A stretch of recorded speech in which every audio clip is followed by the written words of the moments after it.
You think boxed mixes and store-bought sweets compare to what Grandma pulled from her oven? Think again.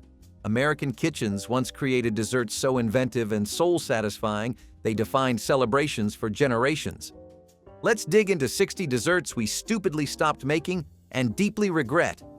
The pineapple upside-down cake, a staple of American baking since the early 20th century, experienced a notable resurgence in the 1980s. Characterized by its caramelized pineapple and cherry topping, the cake's preparation begins with a layer of sliced pineapples and cherries at the bottom of the pan, covered by a rich batter that, once baked and inverted, reveals a colorful and enticing design. The availability of canned pineapples and the affordability of baking ingredients during the 1980s contributed to the cake's popularity.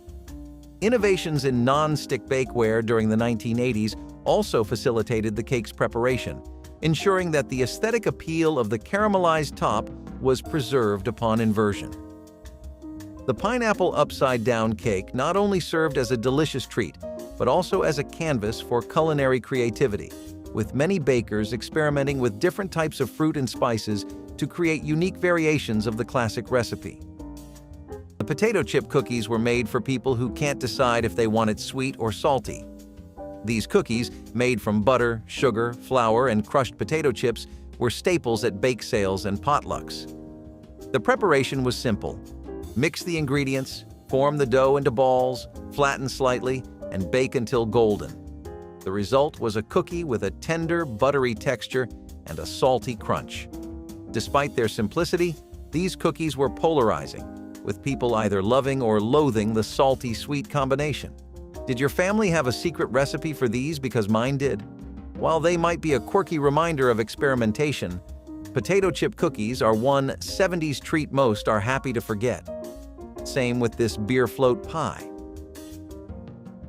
German chocolate cake, despite its rich flavor and beloved status, has faced competition from newer, more fashionable desserts that cater to evolving tastes and dietary restrictions.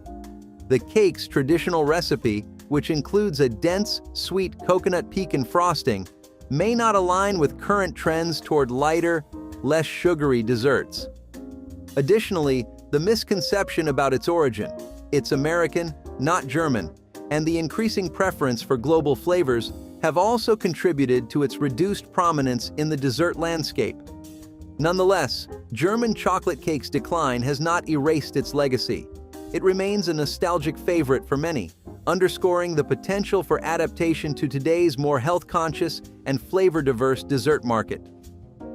Wacky cake is also known as depression cake because it came about when stuff like eggs and milk were hard to come by. It's vegan by accident, using vinegar and baking soda to make it rise instead of eggs. This cake is all about being deliciously simple and affordable, mixing everything right in the baking pan, which means less mess too. Although it was a big deal back when fancy ingredients were scarce, it's not the showstopper it once was with all the fancy desserts out there now. Still, it remains a popular choice in vegan and eco-conscious communities for its minimal environmental impact and allergen-free ingredients. You usually just sprinkle some powdered sugar on top, and it's good to go. The moist, rich chocolate taste makes it hard to believe it's made without any dairy or eggs.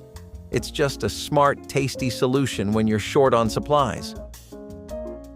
Butterscotch pie was the kind of dessert that made people stop mid-conversation when it was carried to the table, its glossy meringue peaks and golden filling catching the light in a way no one could ignore.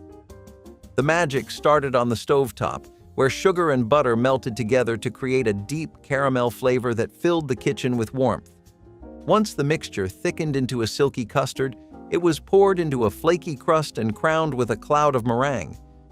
Families loved it because it felt luxurious without being expensive, a dessert that tasted like a special occasion even on ordinary days. During the holidays, butterscotch pie was always one of the first things to disappear, with children fighting over the corner slices where the meringue browned just a little more. But as boxed pudding mixes and frozen pies became household staples, this stovetop masterpiece faded out. No one wanted to stand over a pot stirring carefully, watching for that perfect moment when the custard thickened. The world got busier, and the pie slipped quietly into memory. Yet anyone who tasted it fresh will tell you that nothing made with shortcuts ever came close, a lost masterpiece of sweetness and tradition. Apple stack cake emerged from Appalachian kitchens as a communal Christmas tradition where neighbors each contributed a layer to build a towering holiday centerpiece. Unlike conventional layer cakes, this one used thin, cookie-like layers made from simple dough enriched with sorghum or molasses. Between each layer went thick spread of dried apple filling, cooked with spices until dark and sticky. The assembled cake was wrapped and left to rest for days, during which moisture from the filling softened dry layers into tenderness. The number of layers in a bride's apple stack cake once indicated her popularity, with more layers meaning more friends had contributed. Christmas versions might tower 8 or 10 layers high, testament to community bonds and shared tradition. The flavor was unlike any other, more reminiscent of spiced apple butter than traditional dessert. Each slice revealed striped layers, a visual record of many hands. Coconut cream pie is distinguished by its creamy, custard-like filling that blends eggs, sugar, and coconut milk, poured into a flaky pastry crust and topped with whipped cream and toasted coconut flakes. The pie's traditional recipe was enhanced in the 1980s with the introduction of high-quality coconut milk, which provided a richer coconut flavor and smoother custard consistency. The pie crust is typically pre-baked, a technique known as blind baking, to prevent it from becoming soggy once the wet filling is added. Innovations during the 1980s included the use of shredded coconut in the crust itself, adding texture and reinforcing the coconut flavor throughout the dessert. Food science played a role in improving the stability of the whipped cream toppings with the development of longer-lasting, stiffer whipped cream formulations, which kept the pies looking fresher for longer periods. And to the dessert, that often turned out wrong. Forgotten cookies were made from egg whites, sugar, vanilla, and chocolate chips. These meringue cookies were baked by whipping the egg whites and sugar, folding in the chips, and leaving them in a preheated oven that was turned off. This method promised a perfect cookie, but often resulted in inconsistent textures, from too dry to too chewy. Cookies are supposed to be nice, aren't there? But forgotten cookies had other plans. Its name is mostly because you could forget them in the oven and they'd turn out nice. But now, we want to end this toxic relationship. While they hold a special place in retro dessert lore, forgotten cookies are one treat. Many are happy to forget. Crêpe Suzette, featuring thin pancakes and a showy orange sauce, added a touch of French elegance to the table, impressing with its dramatic flambé performance. However, its decline in popularity can be attributed to the modern diner's preference for quicker, less intricate desserts. The preparation of crêpe Suzette, particularly the flambé technique, while theatrical, may seem intimidating to the home cook and overly elaborate for casual dining. Additionally, the shift towards lighter, health-conscious dessert options has overshadowed richer, buttery desserts. Despite this, Crêpe Suzette holds potential for resurgence with adaptations that simplify the recipe without compromising its essence, catering to the contemporary interest in both gourmet home cooking and healthier, refined sweets. Butterscotch brownies, or blondies, mix it up with brown sugar, butter, flour, eggs, and baking powder, all jazzed up with butterscotch chips. These goodies swapped out chocolate for a sweet caramel-like vibe and caught on fast. They were super easy to whip up, making them a go-to for anyone needing a quick dessert fix without the intense richness of chocolate. Their ease of preparation and ability to store well made them popular for potlucks, school functions, and holiday treat exchanges. Over time, though, as bakers got more into gourmet and unique flavors, blondies weren't the main event anymore. Usually, you'd find them cut into squares, laid out on a platter, perfect for grabbing a bite without any fuss. The combo of a chewy middle with a bit of crunch around the edges really made these stand out. Cranberry pudding with hard sauce was one of those desserts that looked humble on the outside but carried a surprising punch once you cut into it. This steamed pudding was dense, tart, and beautifully old-fashioned, the kind of dish families made before ovens were common in every home. The cranberries gave it a deep ruby color and a sharpness that cut through the heaviness of a Thanksgiving meal, and it always arrived at the table warm enough to fog up the windows. But the real magic came from the hard sauce, a thick mixture of butter, sugar, and a touch of something strong enough to make everyone at the table raise their eyebrows just a bit. When you dolloped it over the pudding, it melted slowly, seeping into every corner and creating a flavor no modern dessert can truly imitate. Families made this because it felt festive, grown up, and cozy all at once, a dessert that lit up the room even without frosting or decorations. Over time, the steaming process fell out of fashion, and people traded long cooking times for convenience. Microwaves replaced kettles, boxed mixes replaced handwritten recipes, and the pudding slipped quietly into obscurity. But the truth is, a dessert like this was never about convenience. It was about gathering in the kitchen, checking the pot, waiting together, and finally sharing something warm and indulgent on a cold holiday night, a forgotten classic, but one with a heart that has never really disappeared. White fruitcake offered a refined alternative to the dense, dark fruitcakes dominating many holiday tables during the 1950s.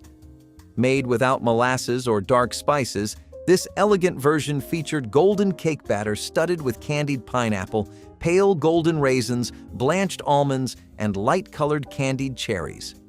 The result sparkled like winter snow when sliced, its jewel-toned fruits visible against pale crumb. Bakers soaked dried fruits in brandy for days before mixing, ensuring each piece was plump and flavorful. The batter required careful folding to distribute heavy fruits evenly without deflating the delicate crumb. White fruitcake was often baked in decorative tube pans, wrapped in cheesecloth soaked with spirits and aged for weeks. The aging transformed the cake, mellowing alcohol and deepening flavors. Sliced thin on crystal plates, white fruitcake brought elegance to celebrations. Grasshopper pie, known for its minty, refreshing flavor and vibrant green color, is a chilled dessert featuring a crumbly chocolate crust and a creamy filling made from crème de menthe, crème de cacao, and whipped cream or marshmallow fluff. This pie was inspired by the grasshopper cocktail, popular in the 1950s and 1960s, and the dessert version became popular in the following decades. The combination of mint and chocolate gives it a distinctive taste that contrasts with the crunchy texture of the crust, usually made from crushed chocolate cookies mixed with melted butter. During the 1980s, advancements in food coloring provided a more stable and vibrant green hue to the filling. Additionally, the introduction of various brands of crème de menthe and crème de cacao allowed for subtle variations in flavor intensity and sweetness, letting bakers fine-tune the dessert to their taste preferences. This next dessert is the notorious liver ice cream. Yes, you heard that right. This bizarre 70s creation combined liver with the creamy delight of ice cream. Made from liver puree, sugar, cream, and sometimes a dash of brandy or vanilla, this dessert was an acquired taste, to say the least. The preparation involved blending the liver into a smooth paste, mixing it with the other ingredients, and churning it like regular ice cream. It started as a trend in the 70s that embraced experimental and questionable flavors. Unfortunately, liver ice cream quickly fell out of favor. It was a disastrous attempt to combine savory and sweet. But in the end, the unsettling flavor mix of liver and ice cream left most people cringing and questioning the culinary experiment.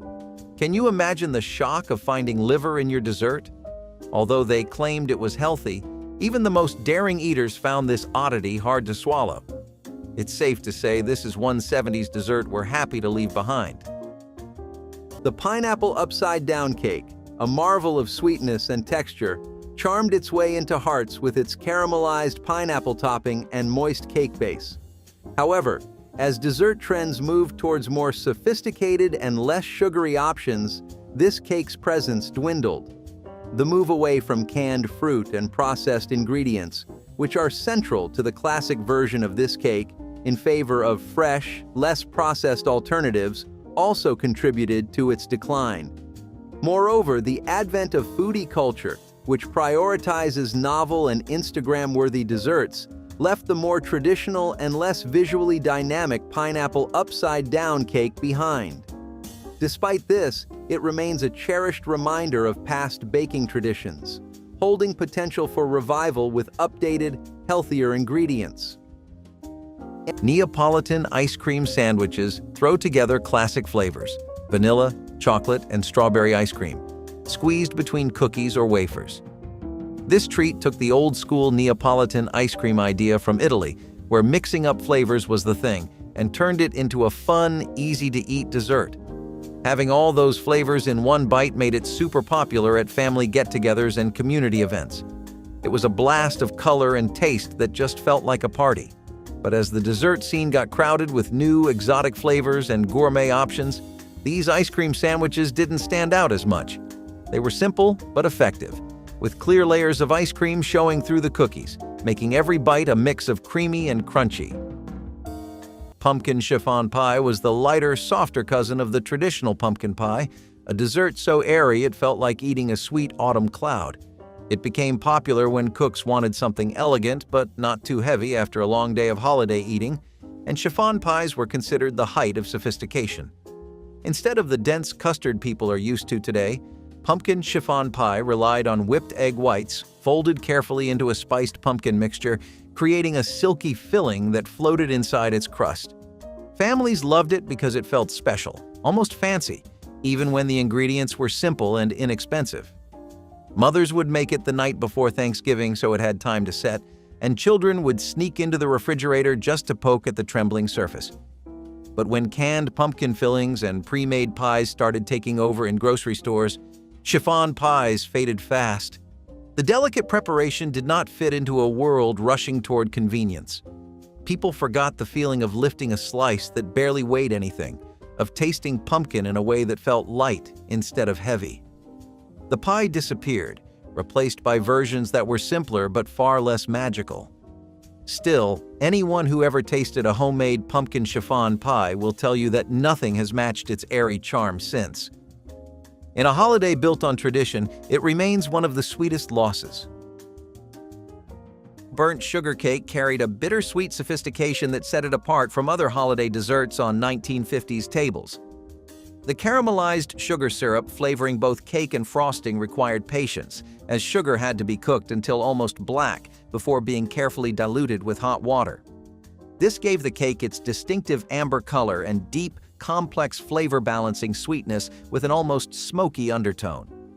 Home bakers prized their burnt sugar skills, knowing the difference between perfect caramel and ruin was mere seconds. The frosting was equally challenging, a cooked caramel icing beaten at exactly the right temperature for smooth consistency. Served on cut glass cake stands, burnt sugar cake announced serious baking credentials. The flavor was unlike anything, rich without being cloying, sophisticated without pretension. It represented careful, time-intensive baking that modern convenience has largely erased from kitchens. Bread pudding traditionally utilizes stale bread, milk, eggs, sugar, and spices like cinnamon or nutmeg, transforming basic leftovers into a sumptuous dessert. The custard base is created by whisking together eggs and sugar, to which milk or cream is added, along with vanilla for flavor. The stale bread is soaked in this mixture until it becomes saturated, then baked until the custard sets and the top turns golden. Originating from 11th century Europe as a means to use up stale bread, the dish evolved significantly by the 1980s, incorporating richer ingredients like brioche or challah. During this period, culinary enthusiasts began adding luxury elements such as chocolate chips, bourbon-soaked raisins, or layers of fresh fruit like apples or pears to enhance the flavor profile. Moreover, the introduction of double cream in the custard mixture became popular for its ability to add a velvety richness, contrasting beautifully with the crispy caramelized top that becomes a highlight of the well-baked surface.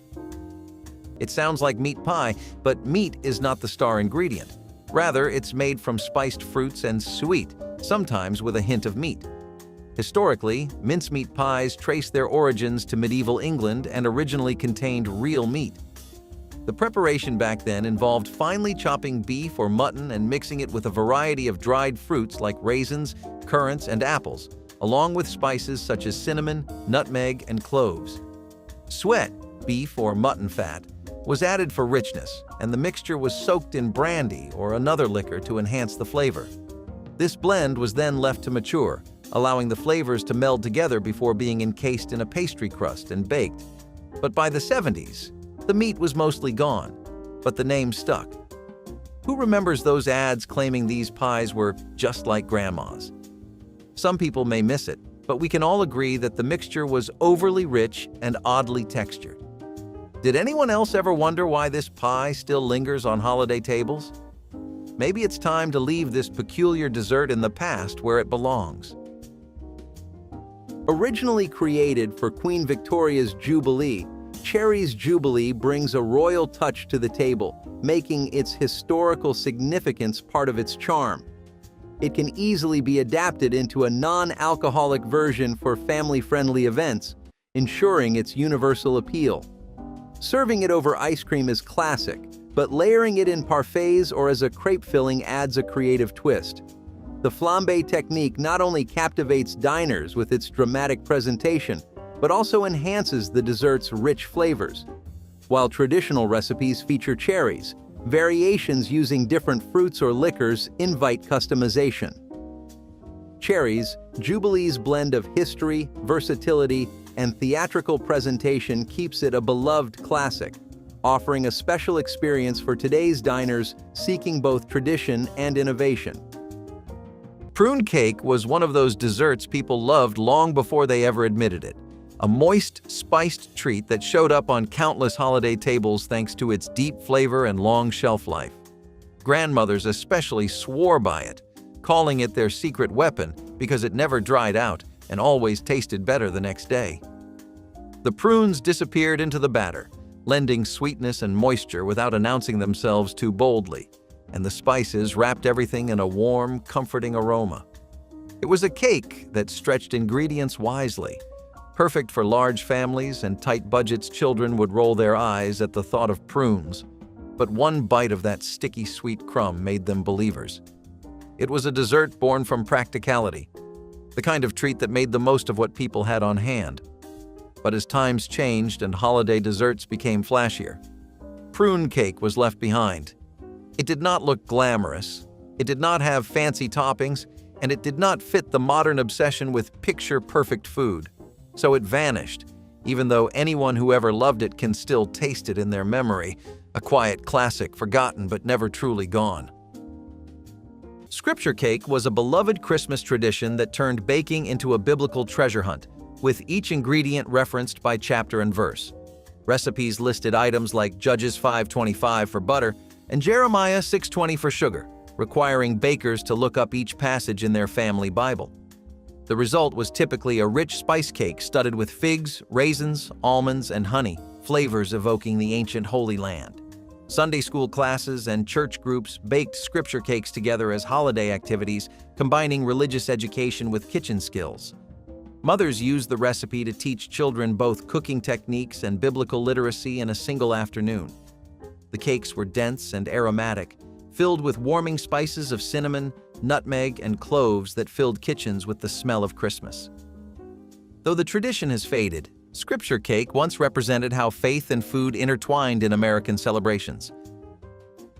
Tomato soup layer cake is an unusual dessert that incorporates canned tomato soup into the cake batter, creating a moist and tender crumb with a unique flavor profile subtly enhanced by the spices commonly found in tomato soup, such as cloves and cinnamon. This cake has its origins in American home baking, gaining popularity in the mid-20th century as an innovative way to use pantry staples creatively. The addition of tomato soup not only adds moisture, but also acts as a natural preservative, helping the cake maintain its freshness longer. The recipe typically involves standard cake ingredients like flour, eggs, and sugar, with the soup added to replace some of the liquid components. This period also saw enhancements in the quality of canned soups, with reductions in sodium and improvements in flavor, making them more suitable for inclusion in sweet recipes. Ever seen marshmallows in a salad? If you lived in the 70s, your answer would be yes. This fluffy mix featured mini marshmallows, canned fruit cocktails, whipped cream, and sometimes shredded coconut or chopped nuts. The preparation was simple. All the ingredients were mixed and chilled in the fridge. It often appeared at family gatherings, church potlucks, and holiday dinners, and was touted for its ease and kid-friendly appeal. Many found the combination of marshmallows and fruit a bit too much, which is why nobody makes them anymore. It often resulted in a gelatinous mess that lacked any real texture contrast. The sweetness overpowered any other flavors, making it hard to eat more than a few spoonfuls. So its high sugar content and taste have given way to today's less sugary options, making this dessert one many are happy to leave behind. Down in Greensboro, North Carolina, Mrs. L.H. Wiggins came up with the hummingbird cake, which Southern Living magazine made famous in '78.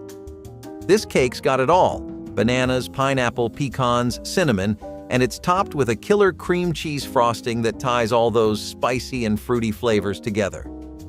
It became a big deal fast, thanks to its unique taste combo and the fact that it was pretty easy to make for any kind of get-together. Over time, though, as dessert trends evolved and global flavors took the spotlight, the hummingbird cake kind of drifted out of the mainstream. The cake is particularly beloved in the South, where it remains a celebrated part of regional culinary traditions. Typically, this cake was stacked up high in layers and generously slathered with frosting, making it a showstopper at parties. Tunnel of Fudge Cake stood out for its innovative use of a fudgy filling within a cake, capturing the hearts of many during the Pillsbury Bake-Off in 1966. Its decline in popularity can be traced to the evolution of dessert preferences towards lighter, less rich options. Additionally, the complexity of achieving the perfect gooey center without undercooking the rest of the cake presents a challenge for the average home baker, contributing to its waning presence in modern kitchens. As consumers have grown more health-conscious, the dense, calorie-laden nature of the cake further diminishes its appeal. However, the enduring love for chocolate and nostalgia for classic desserts offers an opportunity for Tunnel of Fudge Cake to be reinvented with healthier ingredients and simplified preparation techniques. Japanese fruitcake was once the crown jewel of Southern Christmas tables, a towering confection that had nothing to do with Japan, but everything to do with American ingenuity. The name likely came from the exotic spices that reminded bakers of faraway lands. Each layer was different, one spiced with cinnamon and cloves and studded with raisins, another plain white for contrast. The filling was legendary, a cooked mixture of fresh coconut, pecans, and citrus that took hours to prepare. Grandmothers started baking weeks before Christmas, knowing flavors needed time to meld. The coconut filling spread thick between layers created a cake that was moist, complex, and unforgettable. Families guarded their recipes fiercely, each one slightly different depending on which aunt passed it down. Children watched the assembly with wide eyes, knowing that slicing into this cake meant Christmas had truly arrived. Orange slice cake was a holiday surprise wrapped inside a dessert, dense and chewy with bursts of candied orange that lit up every bite. People loved making it because it felt playful, different from the usual pies and puddings. The chopped orange candy slices melted slightly in the oven, blending with nuts, coconut, and a rich batter to create a texture unlike anything else on the table. Children always recognized the taste immediately, since those little orange candies were a rare treat any other time of year. Families baked this cake weeks in advance because the flavor deepened as it sat, becoming richer and more complex with every passing day. It was the kind of dessert that made people smile before they even tasted it. But as candy companies changed their recipes and holiday traditions shifted towards simpler desserts, orange slice cake faded away.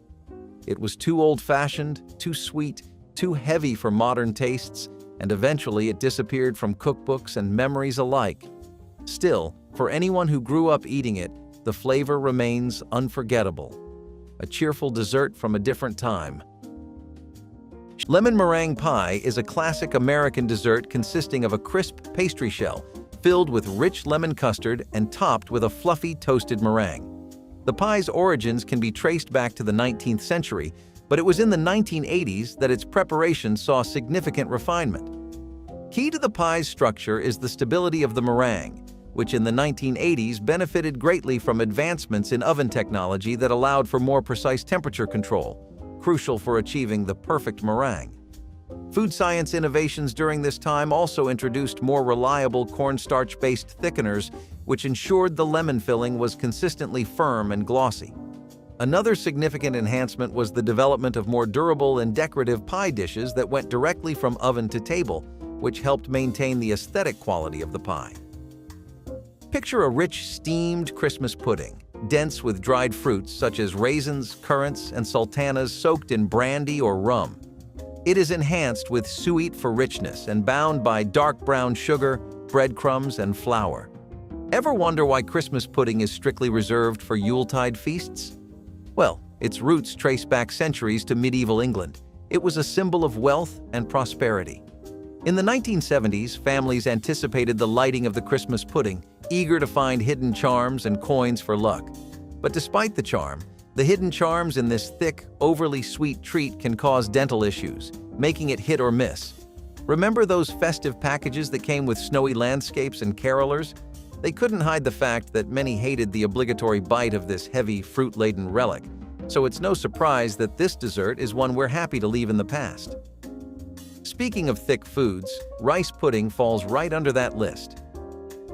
The colorful and jiggly Jell-O salad once stood as a centerpiece of festivity, celebrated for its versatility and the playful splash it brought to gatherings. This dessert, or side dish, was celebrated for its versatility and festive appearance, making it a staple at gatherings. Its decline can be attributed to changing dietary preferences and an increased awareness of artificial ingredients found in many Jell-O products. The rise of whole food and natural eating trends made the gelatin-based salad, often loaded with canned fruits or vegetables and sometimes even mayonnaise or cheese, seem outdated and unappetizing. Furthermore, as culinary tastes evolved, the texture and concept of Jell-O salad became less appealing, replaced by fresher, more natural dessert options that reflected contemporary health and wellness trends. Back in the late 70s, Jell-O rolled out pudding pops, turning the frozen treat game on its head with something way creamier than the usual ice pops. Made from milk, sugar, and pudding mix, these pops were all about delivering a super smooth, rich taste. At their peak, pudding pops were so popular that they spawned a range of flavors, including chocolate, vanilla, and swirls. They totally stood out, thanks in part to those catchy Bill Cosby ads shouting, "Pudding in a pop." That marketing charm made these treats a big deal in households across the board. But even with their popularity, Kraft decided to cut them from the lineup in the early 2000s. They were trying to slim down their product range. The bright, fun packaging and that quirky non-wood stick are what a lot of folks remember about them. Shoofly pie was a slice of Appalachian history wrapped in a layer of sticky molasses and crumb topping, a dessert born from frugality and resourcefulness. It was called shoofly because the sweet smell drew flies toward the table and cooks had to shoo them away as the pie cooled. Families made it because molasses was cheaper and easier to store than sugar, making it the perfect holiday ingredient for households that had more hard work than money. The pie baked into a deep, gooey layer at the bottom with a crumbly cake-like topping on top, creating a texture that felt both rustic and indulgent. Children loved it because it was sweet enough to feel forbidden, and adults enjoyed it because every bite tasted like the land they came from. Over time, as refined sugar became cheap and store-bought pies took over, shoofly pie disappeared from most homes. It was too regional, too old-fashioned, too simple to compete with newer holiday desserts, but the people who remember it still talk about it with a quiet pride. It was a dessert that told a story, and every slice tasted a little like history. Coffee cakes have a rich history, with their origins in European baked goods that were transformed in the American culinary scene into a versatile cake enjoyed alongside coffee. In the 1980s, these cakes often featured a variety of ingredients such as cinnamon, nuts, and fruit fillings, with a crumbly streusel topping as a signature element. The batter typically includes flour, sugar, eggs, and sour cream or buttermilk, which contributes to its moist texture. The innovation of adding sour cream in the batter during the 1980s was particularly notable, as it helped keep the cake moist longer without needing artificial preservatives. Coffee cakes were frequently used as a testing ground for flavor combinations, incorporating ingredients like blueberries or apples, which were particularly abundant in the US during this decade due to agricultural advancements. I don't know who thought this was a great idea, but mayonnaise cake combines creamy mayo with cake batter, promising a tender crumb and rich flavor. The cake is made by combining typical cake ingredients like flour, sugar, eggs, and cocoa powder. The twist comes with the addition of mayonnaise, which replaces the need for butter or oil, providing the necessary fats and moisture. The mayo is mixed with water and vanilla extract before being added to the dry ingredients. Homemakers loved it for its convenience and clever kitchen shortcut. Despite its moist texture, the idea of mayo in a cake was off-putting to many. Manufacturers marketed mayo as the secret to baking perfection, but let's be honest, the concept left a lot to be desired. While it's a nostalgic nod to culinary creativity, mayonnaise cake is one 70s dessert that most are happy to leave behind. Did anyone else's family try this unusual treat? No shades to the inventor, but I have the same feeling about mincemeat pie. Baked Alaska, once the pinnacle of dining elegance with its combination of cake, ice cream, and meringue, has faded in popularity due to its perceived complexity and the rise of simpler, more accessible desserts. The challenge of perfectly executing the meringue and achieving the flambé effect can be daunting for home bakers, contributing to its decline. Additionally, in a culinary landscape that values quick and straightforward recipes, Baked Alaska's time-consuming preparation makes it less appealing for everyday dessert choices. However, its dramatic presentation and the contrast of hot and cold elements retain a potential allure, suggesting that deconstructed or simplified versions could bring it back into favor for special occasions. Imagine a cake that's like a party in every slice. That's Tequila Sunrise Cake for you. It's inspired by the cocktail, mixing up orange zest and grenadine in the batter, with a good shot of tequila to kick it up. The grenadine does its magic to make the cake look like a sunrise, all vibrant and inviting. This cake was a hit because who doesn't want to try a boozy dessert that looks as fun as it tastes? Perfect for adult parties and summer gatherings, this cake brought a zestful twist to any celebration. But as folks started leaning towards simpler and more wholesome flavors, this flashy cake became less of a go-to. When it's served up, it's usually all dressed up with an orange slice or a cherry on top, making it perfect for any bash. It's a fun twist on dessert, turning your typical cake into something that's a toast to good times. Date nut roll was the kind of dessert that made children hover anxiously around the kitchen, waiting for the moment it was sliced. It was not a pie or a cake, but a refrigerator candy, rolled by hand and packed with sweet dates, nuts, and just enough cookie crumbs to hold everything together. Families made it weeks before the holiday, storing it away in wax paper like treasure hidden in the back of the fridge. When you sliced it, the spirals of sticky fruit and crunchy nuts made every piece look like a tiny stained glass window, and the taste was just as memorable. It was sweet without being overwhelming, rich without being heavy, and easy to stretch for a crowd when money was tight. Making it was a labor of love, requiring time and patience that people no longer make space for.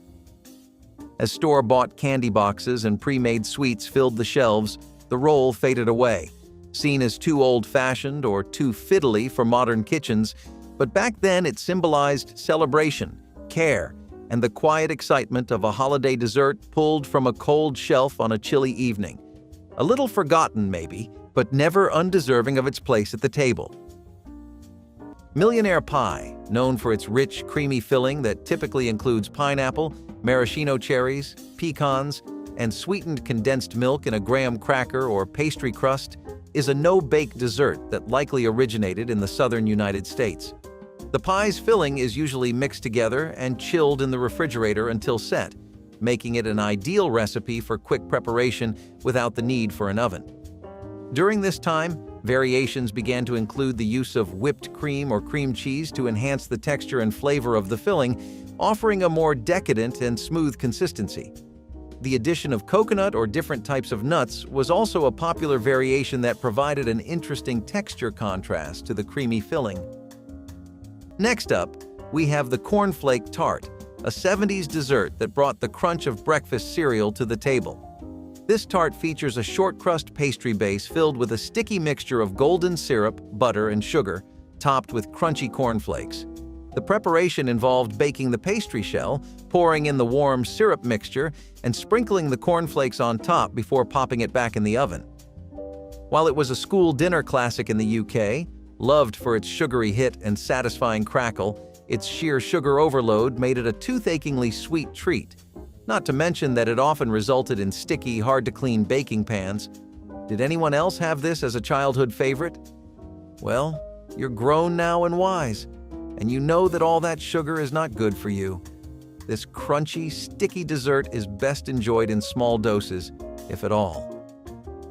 The Bananas Foster, a flamboyant dessert known for its dramatic tableside preparation, has seen a decline due to the decrease in formal dining experiences and the rise of DIY dining trends. The spectacle of flambeing, while impressive, requires a level of skill and safety precautions that may deter home cooks. Additionally, the dessert's reliance on rich ingredients like butter, sugar, and rum contrasts with the growing preference for lighter, fruit-based desserts. The shift towards quick and easy recipes for home entertainment has also contributed to its reduced popularity. Nonetheless, Bananas Foster remains a beloved classic for special occasions, suggesting that with innovative adaptations, it could regain popularity among those seeking to recreate restaurant-quality experiences at home. Hawaiian Delight is all about those tropical vibes, mixing pineapple, coconut, and macadamia nuts into a creamy, dreamy dessert. It layers crushed pineapple with coconut-flavored pudding and whipped topping, all on a crumbly crust. It's a favorite for gatherings where you want something easy and refreshing that screams tropical paradise. This dessert is particularly popular during the summer months, serving as a cool treat that transports eaters to the sunny shores of Hawaii with every spoonful. This dessert is usually chilled and served in squares, making it super easy to grab a piece. The combo of crunchy nuts, creamy pudding, and fruity pineapple makes every bite a mini vacation. Sweet potato custard was the quiet soul of Thanksgiving long before sweet potato pie stole the spotlight, a silky baked dish that tasted like home even in uncertain years. Families loved it because it was simple and comforting, made with sweet potatoes, milk, spices, and a steady hand. It came from an older style of cooking that relied on patience rather than tools. When it came from the oven, lightly set and fragrant, its sweetness came from the vegetable itself instead of handfuls of sugar.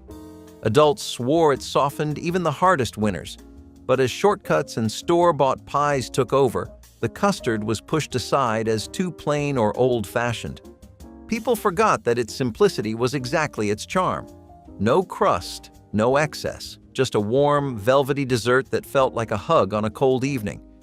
Today it appears mostly in memories and fading recipe cards, but reviving it once is enough to understand why it mattered. Lady Baltimore cake is an elegant dessert, featuring layers of delicate white cake filled with a mixture of chopped nuts, raisins, and figs, bound together by a light meringue-based frosting. This cake's origins are linked to the southern United States, where it was developed in the early 20th century. The preparation of this cake involves creating a fluffy white cake base using a traditional creaming method where sugar and butter are beaten until light and airy before eggs and flour are added. The filling, a rich concoction of dried fruits and nuts boiled in a sugar syrup, is then spread between the baked cake layers. The frosting, often a Swiss or Italian meringue, was perfected during this time to hold up better under various environmental conditions, ensuring the cake remained pristine and appealing for longer durations.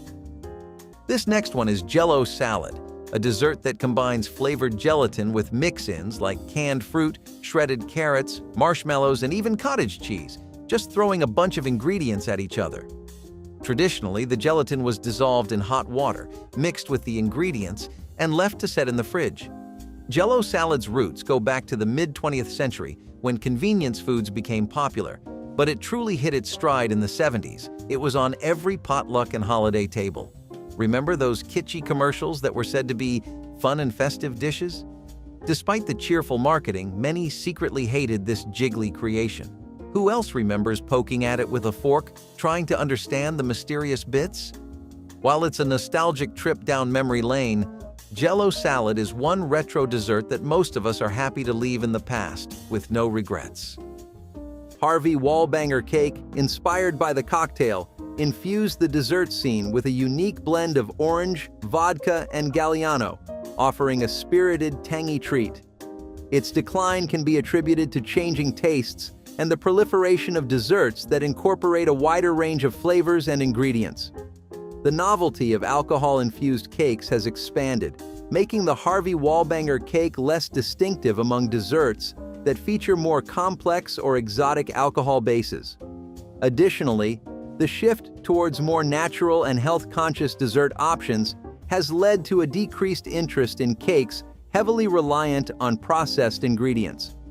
Despite this, the cake's distinctive flavors and potential for reinterpretation with higher quality, less processed ingredients could revitalize its appeal in the context of modern culinary trends.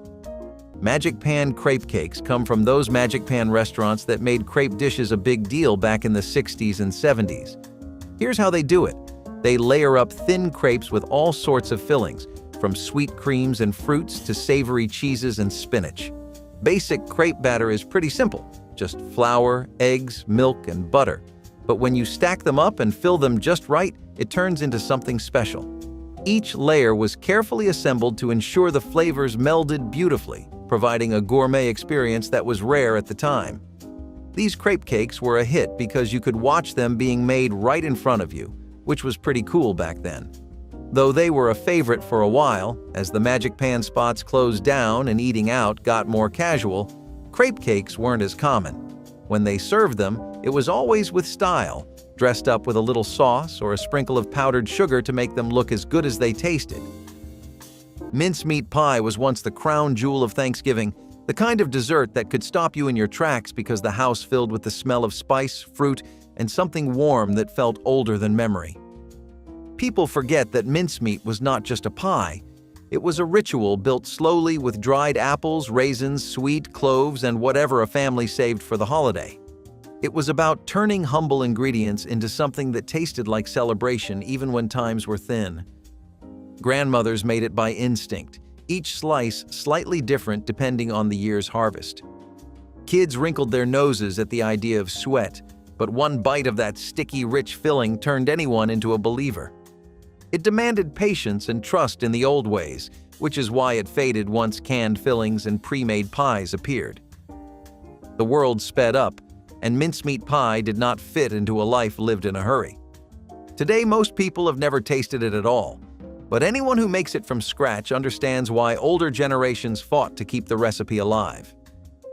Dense, spiced, comforting, and bold, it held on to tradition even as the world changed. Angel food cake, a staple in American baking, is known for its distinctive light, fluffy texture attributed to its unique ingredient list that includes no fat, only egg whites, sugar, flour, and cream of tartar. This cake's origins trace back to the United States in the late 19th century, gaining popularity as a food of the angels due to its airy lightness. By the 1980s, it became synonymous with health-conscious dessert choices because of its low-fat content. Innovations in baking technology, particularly the widespread availability of electric mixers, made the process of whipping egg whites less daunting, contributing to its popularity. Interestingly, the cake's simple base became a canvas for a variety of flavor additions, from almond extract to citrus zests, allowing it to adapt to various taste preferences over the decades.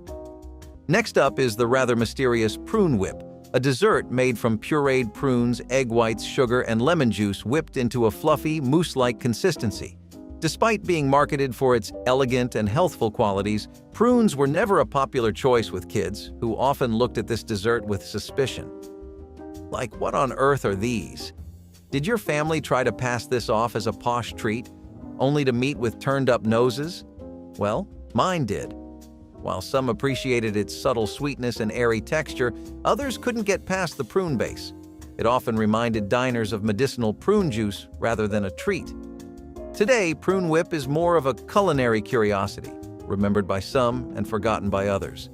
It's a light, fruity reminder of an adventurous era, but one that many are happy to leave behind, just like this green-colored oddity called Lime Jello Cottage Cheese Salad. The Watergate cake popping up in the 70s was all about riding the wave of the famous scandal it's named after. This pistachio-flavored cake, made with pistachio pudding mix, sports a funky green color and a nutty taste, lightened up with some club soda. It's usually decked out with a frosting that's also got pudding in it and sprinkled with pecans, making for a pretty unique look and texture.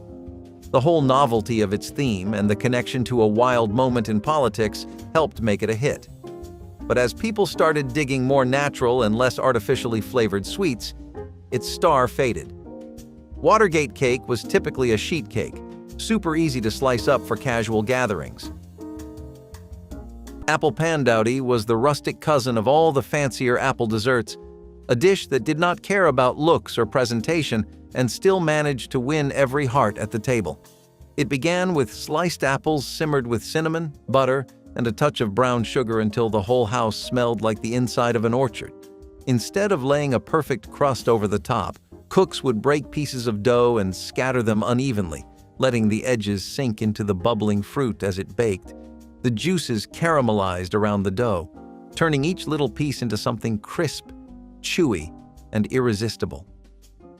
This was a dessert for families who valued flavor over perfection, people who understood that the best dishes are sometimes the messiest.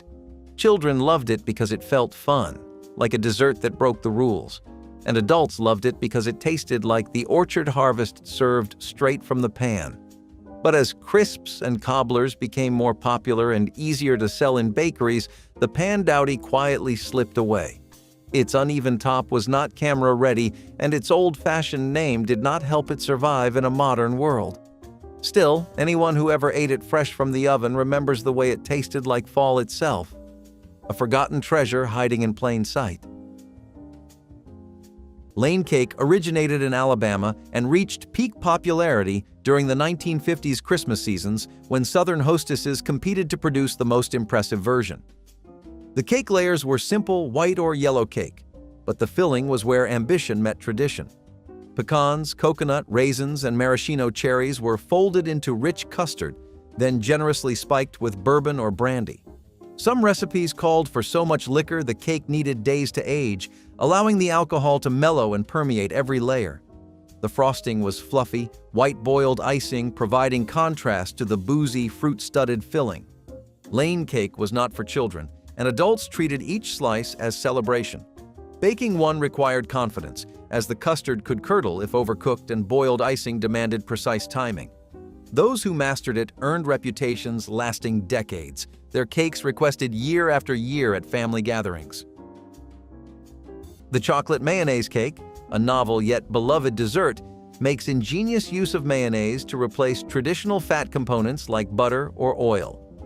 This cake's recipe typically combines unsweetened cocoa powder, sugar, and flour with mayonnaise, which adds moisture and richness to the cake without imparting a mayonnaise flavor. First coming into prominence during World War II due to rationing, this cake remained popular into the 1980s for its moist texture and deep chocolate flavor. The preparation involves simple mixing techniques, with mayonnaise added to the wet ingredients before combining with the dry, creating a batter that is notably smooth and easy to work with. Moreover, food manufacturers began to market mayonnaise specifically for its use in cakes during this period, highlighting its ability to create exceptionally moist desserts. The root beer float pie did not have to ever be made. It combined root beer and vanilla ice cream into a chilled, creamy concoction. Made by blending root beer concentrate with vanilla pudding mix and whipped topping, then pouring it into a graham cracker crust and freezing it, the pie tasted just like a root beer float. It was popular for summer barbecues and birthday parties, and even the ads claimed it was refreshing and easy preparation. Despite its charm, the intense root beer flavor was too much for many. I mean, if I wanted to drink herbs, I'd just do so, right? The artificial root beer flavor often overwhelmed the senses. Plus, its frothy texture sometimes felt like eating foam, making it less enjoyable than a real float. Root beer float pie is a dessert many are happy to leave in the past. Black Forest cake, celebrated for its layers of chocolate cake, cherries, and whipped cream, has experienced a decline as preferences have moved towards simpler, more minimalist desserts. The cake's elaborate assembly and rich flavor profile may not appeal to a health-conscious audience that prefers desserts with less sugar and lighter ingredients. Furthermore, the global palate has become more adventurous, seeking out new flavors and dessert concepts beyond the traditional. Despite this, the cake's deep-rooted cultural significance and potential for ingredient innovation, such as using less sugar or incorporating alternative flours, offer opportunities for a modern resurgence, particularly among those who appreciate the art of baking. Poke cake hit the scene in the 70s and got everyone excited because you could do so much with it. After baking a simple vanilla or chocolate cake, you poke holes all over it and fill those up with Jell-O, pudding, or sweetened condensed milk. This trick lets the filling soak into the cake, making it super moist and adding layers of flavor. Jell-O pushed this idea big time, showing everyone how a plain cake could turn into a showstopper. It was a hit because you could tweak it with different fillings depending on what you were into. But as tastes got more sophisticated and folks leaned towards less sugary stuff, poke cake kind of lost its spotlight. It was usually served in a big dish, looking casual and family-friendly. You'd often see it with a fluffy layer of whipped cream on top, maybe some fruit or sprinkles too, just to make those flavors pop. Hickory nut cake was a regional treasure showcasing wild nuts gathered from American forests each autumn. In areas where hickory trees grew abundantly, families spent fall weekends cracking notoriously hard shells to extract small, intensely flavored nut meats. The nuts had richer, more complex flavor than commercial walnuts or pecans, with slight bitterness perfect for baking. The cake was typically butter-rich pound cake or spice cake, with hickory nuts folded into batter and pressed onto frosting. Some recipes called for brown sugar or caramel frosting, complementing the nut's earthy sweetness. Gathering and cracking hickory nuts was communal activity, with families sharing labor and bounty. The cakes carried connection to land and seasons that store-bought ingredients could never replicate. Today, hickory nuts are rarely seen in markets, making this once common Christmas cake nearly impossible to recreate. Texas sheet cake is renowned for its rich, fudgy icing and moist chocolate base, traditionally baked in a large, flat baking sheet. This cake is particularly noted for its method of pouring warm icing over the hot cake, allowing the icing to partially soak into the top layer of the cake, creating a uniquely moist texture. The traditional recipe uses everyday ingredients like flour, sugar, buttermilk, and cocoa. But the 1980s saw variations that included adding cinnamon or espresso powder to enhance the chocolate flavor. Additionally, the ease of preparation, often just mixing the wet and dry ingredients together, made it accessible for bakers of all skill levels. The cake's popularity was also supported by the widespread availability of high-quality cocoa powders and vanilla extracts, which were becoming more accessible and affordable. It's exactly what you think. It looks like something quite close to ice cream, but made with rice. So, what's the secret behind this creamy concoction? It all starts with a cup of rice simmered in milk until it reaches a heavenly consistency.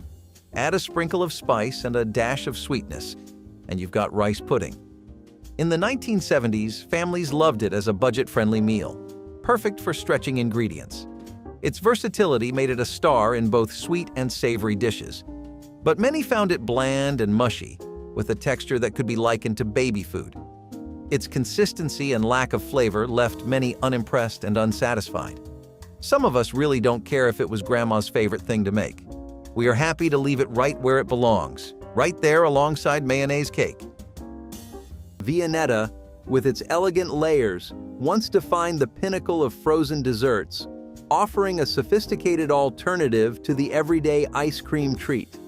The introduction of an array of gourmet frozen desserts and artisanal ice cream options overshadowed Viennetta's once unique appeal.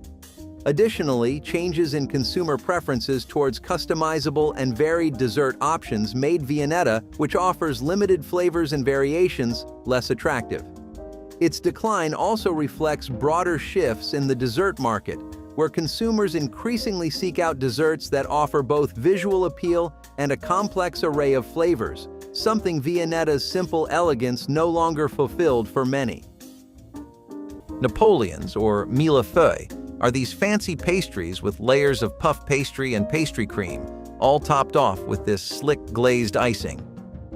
Originating from France in the 18th century and known for their thousand leaves, that's what millefeuille means, these pastries were a big hit in fancy bakeries for their classy look and delicate flavors, perfect for high-end events and fine dining spots.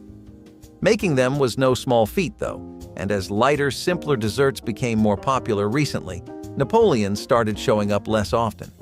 Usually, these pastries were served up in tidy rectangles, with the icing artfully done up to make them total eye candy. The super precise layers and that creamy, flaky vibe are what made munching on a Napoleon feel like a luxury. Jell-O 1-2-3 was a distinctive dessert product introduced by Jell-O in the 1970s, known for its ability to separate into 3 layers as it settled: a creamy top, a mousse-like middle, and a clear Jell-O base. This stratification was made possible by a specific mixture of gelatin and other stabilizers that orchestrated the layer formation during cooling, requiring no extra effort from the consumer. During the 1980s, Jell-O 1-2-3 was promoted as a playful and modern dessert choice, aligning with the decade's appreciation for easy and innovative foods. The range of available flavors encouraged consumers to mix and match colors and tastes, securing its status as a favorite option for both family meals and informal gatherings. The success of this product underscored Jell-O's dedication to exploring the potential of gelatin, demonstrating its ongoing role as a dynamic component in dessert making. Next on our retro dessert journey is the surprising tomato soup cake. I know what you're thinking: tomato soup and cake. That's exactly why it made the list. The ingredients read like a standard spice cake: flour, sugar, eggs, butter, raisins, cinnamon, nutmeg, and cloves. But the addition of tomato soup lends moisture and a subtle tang. If you want to recreate this, you mix the wet and dry ingredients separately, combine them, and bake until a toothpick comes out clean. Tomato cake soup originated during the Great Depression and saw a revival in the 70s due to its quirky charm. It was one of those weird recipes in family cookbooks. Did your family ever bake this cake? While it's a testament to home cooks' creativity and resilience, tomato soup cake is a quirky piece of food history that some might still find delicious today, but many are happy to leave in the past. Ambrosia salad, once a staple of festive gatherings, has seen its popularity wane due to its heavy reliance on canned fruits and marshmallows, clashing with modern dietary preferences that favor fresh, unprocessed ingredients. The advent of more sophisticated desserts and salads, which offer complex flavors and textures without excessive sweetness, also contributed to its decline. Additionally, the visual appeal of ambrosia salad, with its mix of colorful fruits and marshmallows, no longer captivates in an era where aesthetics in food are increasingly valued but demand a more refined presentation.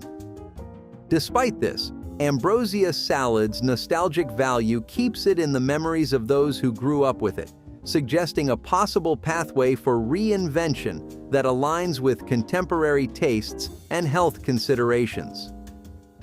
Snowball cakes are all about that winter vibe, with their fluffy marshmallow filling and a coating of shredded coconut that looks just like snow. Inside, there's a chocolate sponge cake that keeps everything rich and interesting. These treats got their name from their cool, snowball-like appearance, making them a hit during the holiday season. They used to be all over the place as pre-packaged snacks from brands like Hostess, known for their fun and distinctive look.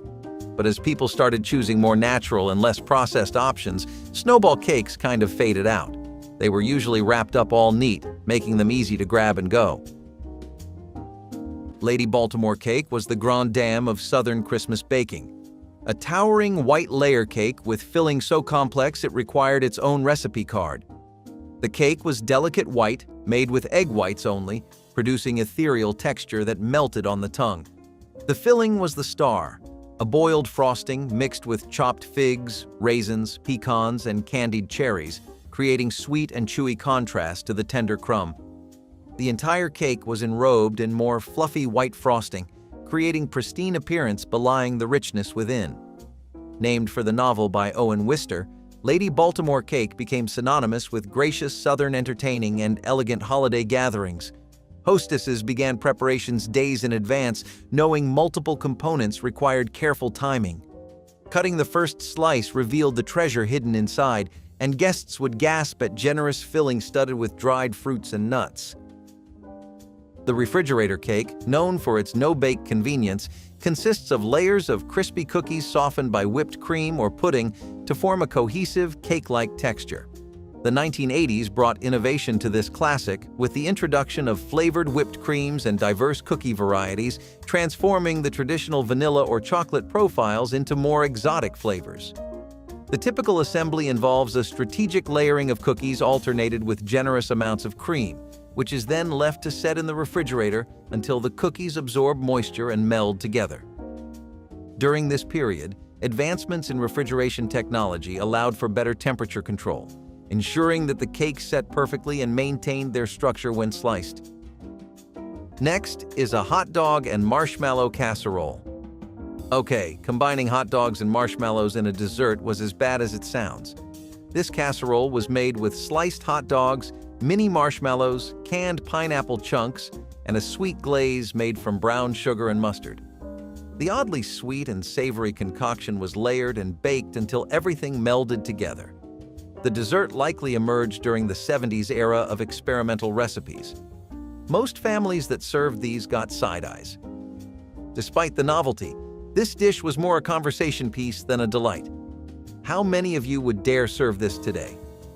Thankfully, hot dog and marshmallow casserole is an experiment that now belongs to the past.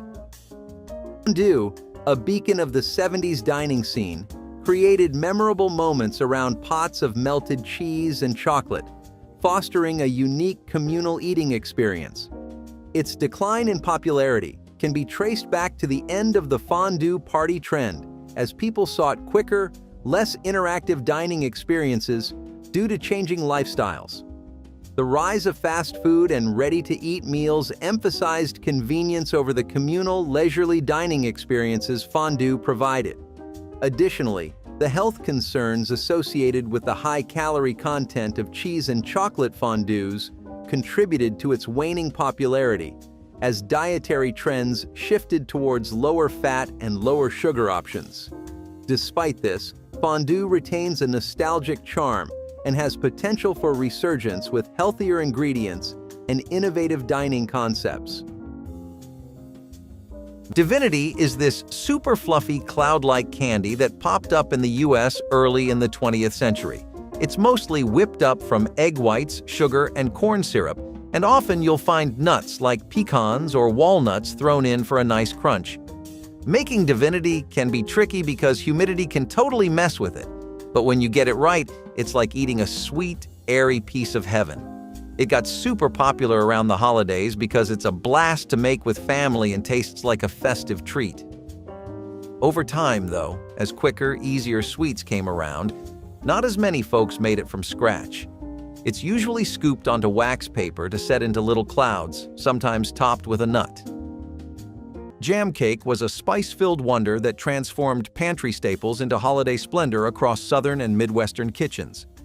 Blackberry jam was the traditional choice, folded into batter rich with buttermilk, spices, and sometimes cocoa, creating moist cake with fruity sweetness throughout. The jam provided both flavor and moisture, making the cake tender and forgiving even for less experienced bakers. Caramel frosting was the classic accompaniment, its burnt sugar notes complementing the berry-laced crumb perfectly. Some families used whatever jam they had preserved from summer gardens, meaning each year's cake tasted different depending on harvest. The cake was dense enough to slice cleanly yet moist enough to melt in the mouth. Christmas baking often meant pulling out the last precious jars of summer preserves, transforming them into holiday splendor. Jam cake represented farmhouse tradition of wasting nothing. The 7-layer cake, or rainbow cake, impresses with its vibrant, multicolored appearance. Each of the 7 thin sponge layers dyed a different color and separated by a thin layer of chocolate or jam. Originating from Europe, this cake became popular in American bakeries, especially within Eastern European immigrant communities. The cake's preparation is meticulous, involving the precise measurement and coloring of batter for each layer, followed by careful baking to ensure each layer remains uniformly thin and moist. The 1980s saw advancements in food dye quality, which offered brighter, more fade-resistant colors, making the layers visually striking without affecting the flavor. The fillings between the layers also evolved during this time, with variations including apricot, raspberry, and even mint jams becoming popular. But nothing said, cringe as loudly as this next dessert. It's called grasshopper pie. This no-bake pie combined a chocolate cookie crust and a filling of whipped cream, marshmallow fluff, and crème de menthe, giving it that unmistakable minty flavor and color. Preparation was simple. Mix the marshmallow and crème de menthe, fold in the whipped cream, pour into the crust, and chill.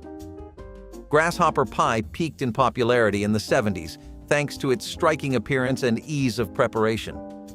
Despite the hype, its overly sweet and minty flavor gave it many one-star reviews. So they had to go. And why was it even named after an insect? Yuck! Lady Baltimore cake, with its origins in Southern baking traditions, faces obscurity as modern tastes lean towards less sugary, more globally influenced desserts. The cake's distinctive fruit and nut filling, once a mark of indulgence, contrasts with current trends favoring minimalism and natural ingredients. The labor-intensive preparation and perceived heaviness of traditional cakes like Lady Baltimore have contributed to their decline in favor of lighter, simpler desserts. However, the cultural heritage and the potential for ingredient innovation in Lady Baltimore cake present an opportunity for revival among enthusiasts of American baking history and those seeking a connection to culinary heritage through updated, healthier versions. Snowball cookies are these awesome little treats that are perfect for the holidays. They're a type of shortbread packed with nuts, like almonds or pecans, mixed into a buttery dough, then rolled in powdered sugar while they're still warm. They end up looking just like little snowballs, which is super cute around Christmas. These cookies are favorites because they're easy to make, delicious to eat, and perfect for sharing, which is probably why they show up at so many holiday parties. They're known by different names around the world, but no matter what you call them, they're a sweet tradition. The dough needs to chill to keep the cookies from spreading too much, so they stay nice and dense. Pumpkin roll with cream cheese filling was the pride of holiday bakers in the 1970s and 1980s, a dessert that quietly proved who had real confidence in the kitchen. It was never something you could rush. You baked the thin pumpkin cake just right, warm enough to roll but cool enough not to tear, then wrapped it in a sugared towel so it held its shape. Families watched mothers and grandmothers handle it like a fragile secret, knowing a single mistake meant starting over. When the cream cheese filling was spread across the unrolled cake, the whole kitchen filled with vanilla and spice.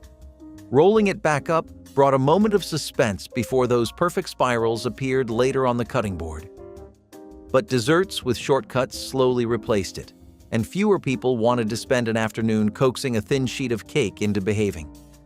Still, those who tasted it remember the soft pumpkin sponge, the cool, tangy filling, and the feeling that this dessert was part skill and part celebration. Sock-it-to-me cake, a rich, buttery coffee cake filled with a ribbon of cinnamon, brown sugar, and pecans, became popular in the late 1960s and continued its popularity into the 1980s. This cake is based on a basic yellow cake mix, which is enhanced with sour cream to add moisture and density. The sock-it-to-me filling is swirled into the batter, and the cake is typically topped with a simple glaze. In the 1980s, the cake became a favorite for its easy preparation and delicious results, often appearing in brand advertising for cake mixes as a prime example of how home bakers could create bakery-quality cakes at home. The ease of customization by adding different nuts or fruits, or even adapting the sugar mix to include flavors like maple, made it a versatile recipe that home bakers enjoyed experimenting with. Ambrosia salad. This colorful mix featured canned fruit cocktails, mini marshmallows, shredded coconut, and sour cream or whipped topping, sometimes with maraschino cherries and pecans. That's a lot of ingredients for a dessert. Simply mix and chill the ingredients until flavors meld. Ambrosia salad, rooted in Southern cuisine, became a staple at family gatherings and potlucks. Remember those bright, jiggly bowls that seemed to glow with an unnatural color? This was it. But even though we loved it then, the sweet and tangy combination doesn't do it for us anymore. It's fun to reminisce, but most of us are happy to have left ambrosia salad in the past.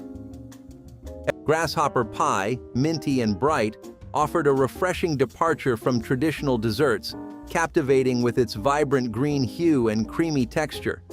Its decline can largely be attributed to changing dessert trends that favor less artificially colored and flavored options. The rise of culinary sophistication has seen a shift towards desserts that highlight natural ingredients and artisanal craftsmanship, leaving behind those with a reliance on food coloring and pre-made mixes. Furthermore, the pie's association with retro dining trends makes it less appealing in a market that constantly seeks the next innovative dessert. Despite this, grasshopper pie's unique flavor profile and potential for a more natural ingredient-based revival could reintroduce it to a new audience looking for a blend of nostalgia and modernity. Fruit cocktail cake is a throwback to when bakers loved using whatever was in the pantry, and canned fruit cocktail was a staple. This cake mixes the canned fruit, including the syrup, with standard cake fixings like flour and eggs. It's crowned with a brown sugar topping that gets all nice and crispy in the oven. It was super popular for its ease and the fact that you could whip it up on a whim. Often served at community potlucks and family reunions, this cake was a go-to for its convenience and crowd-pleasing sweetness. As fresher and more natural ingredients became the norm, though, this cake kinda took a back seat. It's typically baked in a square pan and served straight from the dish, making it the perfect comfort food at family gatherings.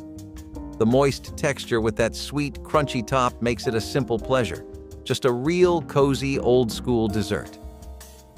Lord Baltimore cake, a counterpart to the more famous Lady Baltimore cake, features layers of yellow cake filled with a rich mixture of crushed nuts, dried fruits, and sometimes rum or brandy.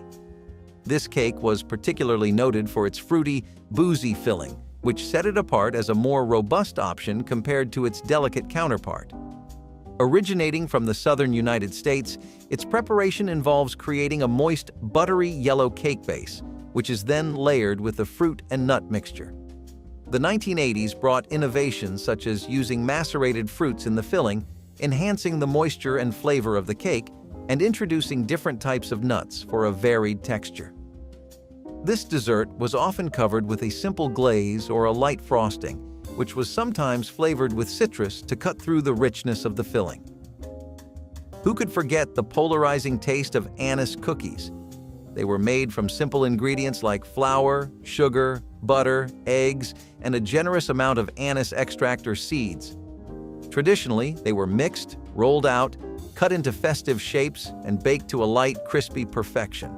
While they became a holiday staple among European immigrant families in the U.S., many kids found these cookies the least appealing on the plate. Did your family have an anise cookie recipe passed down from great-grandma? But their strong licorice taste isn't for everyone. It's no wonder these cookies are more of a memory than a modern-day favorite. We left the old and fell in love with new stuff, and there's no going back. Rum baba, soaked in rum and often garnished with whipped cream or fruit, has seen a decline as dessert preferences have evolved towards more subtle, less alcohol-heavy options. The saturated boozy dessert's richness and the complexity of its preparation, requiring yeast-leavened cake and precise soaking, pose challenges for the modern baker looking for quick and straightforward recipes. Additionally, the growing trend towards health-conscious eating has made the calorie-dense rum baba less appealing. However, this dessert's rich history and the opportunity for modern reinterpretation with a variety of liquors or non-alcoholic versions could spark renewed interest, particularly among those exploring traditional desserts with a contemporary twist. Tea cakes are these small, sweet cakes that go perfectly with a cup of tea, hence the name. They're usually pretty simple, made with butter, sugar, flour, and eggs, and sometimes jazzed up with lemon or vanilla. Depending on where you're at, they might toss in some dried fruits or nuts. In the southern US, they're more like soft, sweet cookies and aren't fancy at all. They became a staple because they're easy to make and just the thing for munching during a tea break or as a light dessert. Interestingly, variations of tea cakes can be found globally, with each region adding its local twist to the basic recipe. Normally, they're baked up small and round and dusted with a bit of powdered sugar. They're all about being understated but delicious, perfect for those moments when you want something sweet without making a big deal about it. Mexican wedding cookies are small, round treats made from a rich dough consisting of butter, flour, powdered sugar, and nuts, typically pecans or almonds, finished with a generous coating of powdered sugar after baking. Known for their crumbly texture and buttery, nutty flavor, these cookies are a staple at various celebrations and are particularly associated with weddings and Christmas. The cookies have roots in Mexican and other Latin American culinary traditions, and they gained broader popularity in the United States during the mid-20th century, particularly in regions with significant Hispanic populations. The 1980s saw an increase in their popularity due to the growing interest in regional and ethnic cuisines across the U.S. Pink champagne cake is all about celebration. This cake uses actual champagne in the batter, which gives it a light, airy feel with a hint of bubbly. It's usually tinted pink for that extra festive touch. The cake is often layered with champagne-infused buttercream, making every slice a toast in itself. It's a popular pick for weddings and big celebrations where its elegant look and unique flavor really shine. What makes this cake truly special is its ability to double as a celebratory toast, offering a sip of champagne in every bite. Typically, it's dressed up with fancy decorations like edible pearls or delicate frosting designs that make it just right for a special occasion. Nice, another dessert named after an anima. Spam monkey bread defies dessert norms. This dish combined the savory taste of Spam with the sweetness of traditional monkey bread, resulting in a curious mix of flavors. Preparation involved cubing Spam and layering it with biscuit dough, brown sugar, butter, and sometimes cinnamon. Baked until golden and caramelized, this sticky, pull-apart bread was a potluck staple. Did your family try this as a quirky experiment, only to leave guests scratching their heads? Well, Spam monkey bread often left diners avoiding a second helping. The lingering smell of Spam mixed with cinnamon and sugar during baking was enough to put off many guests. And the flavor? An odd combo that made it hard to enjoy as a dessert or a savory dish. We had to delete it, like the Spam in our emails. The Tom and Jerry, transitioning from cocktail to dessert, offered a warm embrace with its spiced and frothy character, becoming a cherished part of holiday tradition.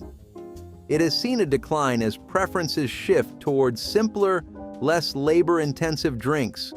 The ritual of beating egg whites to a froth and carefully combining them with the rest of the ingredients requires more effort than many are willing to invest in a drink. Additionally, the rising popularity of craft cocktails and the preference for lighter, less rich alcoholic beverages have overshadowed this traditional winter warmer. However, the nostalgic charm of the Tom and Jerry, coupled with opportunities for innovation in non-alcoholic versions or through the incorporation of modern flavors, holds promise for its revival during the holiday season among those looking to rediscover classic comforts with a contemporary twist. Peach Melba is this classy dessert that was whipped up by a famous French chef for an Australian opera singer named Nellie Melba. It's pretty straightforward but elegant, just poached peaches and raspberry sauce over vanilla ice cream. The peaches get poached in syrup to sweeten them up, then they're laid over creamy ice cream and drizzled with that zesty raspberry sauce. This dessert became a big deal because it's light and refreshing, a nice change from heavier sweets. It's often served in a fancy glass dish to show off the pretty colors and layers, making it a hit at upscale dinners. Chess pie was once the steady savior of holiday meals, a dessert every Southern household kept on hand because it never let anyone down. Made from sugar, butter, eggs, and a splash of vinegar or lemon, It baked into a dense golden filling with a soft crackle on top. Families turned to it when times were thin, knowing they could make something sweet from ingredients already in the pantry.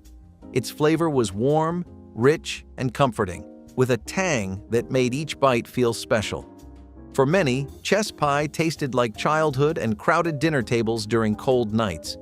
But as Thanksgiving desserts grew flashier and more elaborate, this simple pie slipped to the background. People chose taller pies, fancier toppings, and long ingredient lists. Yet anyone who has eaten chess pie warm from the oven knows its honesty is what makes it timeless. Caramel cake stood as the ultimate test of a Southern baker's skill, its temperamental frosting separating accomplished cooks from ambitious beginners. The cake layers were straightforward butter cake, tender and golden, but the caramel frosting demanded complete attention and nerves of steel. Sugar, butter, and milk were cooked together until they reached the soft ball stage, then beaten furiously as the mixture cooled, transforming from liquid to spreadable frosting in minutes. The timing was everything. Beat too soon and the frosting would be runny. Wait too long and it would seize into a grainy mess. Successful caramel frosting was smooth, creamy, and deeply flavored with burnt sugar that tasted of sophistication and effort. Christmas gatherings always featured at least one caramel cake, its amber frosting glowing in the candlelight. Reputations were built on caramel frosting, and recipes were guarded like state secrets. Those who mastered it never revealed exactly when they started beating. Who would have thought to mix sauerkraut with chocolate cake? Yet, chocolate sauerkraut cake stands as a peculiar blend where finely chopped sauerkraut is mixed into rich chocolate batter, aiming for moisture and a tangy twist. The sauerkraut, though inconspicuous and well-rinsed, introduces a complexity that contrasts sharply with the sweet chocolate, often leaving an unexpected tang that many find off-putting. This dessert was a product of adventurous home baking, experimenting with disparate ingredients. However, its peculiar flavor combination rarely wins hearts, relegating it more to the realm of culinary novelty than a beloved treat.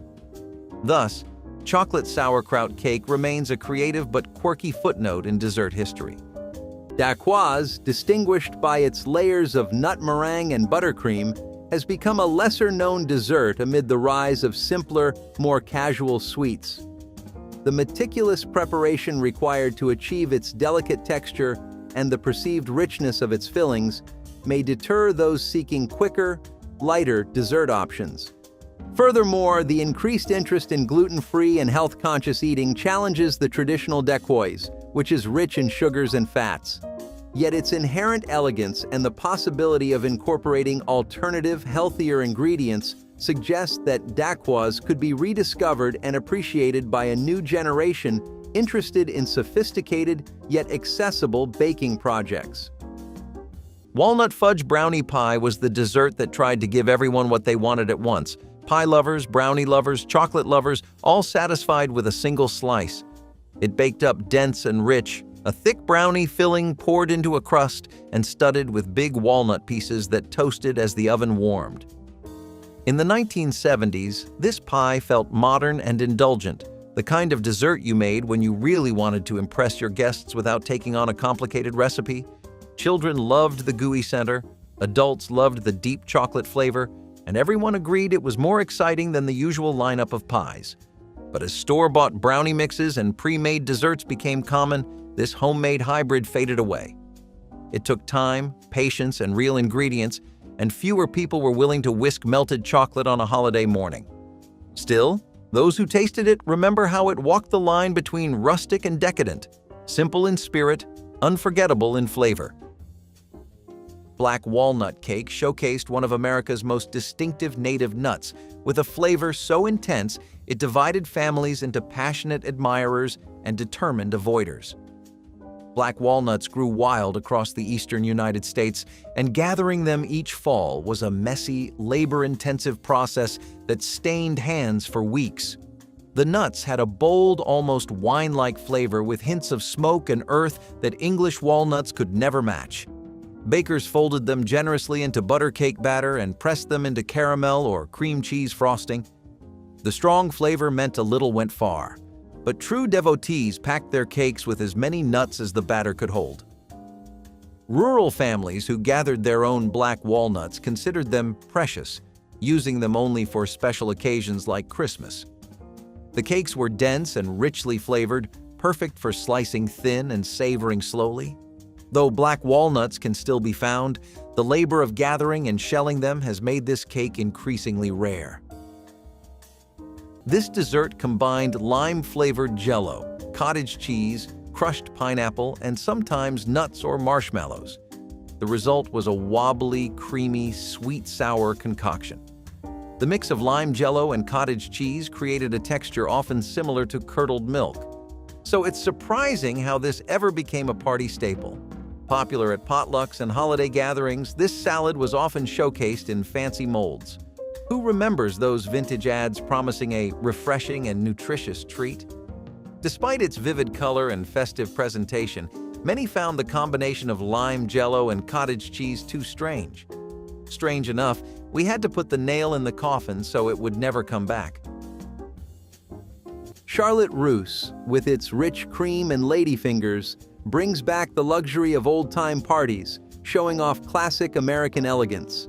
It has waned in popularity due to evolving dessert trends favoring more straightforward, less time-consuming recipes.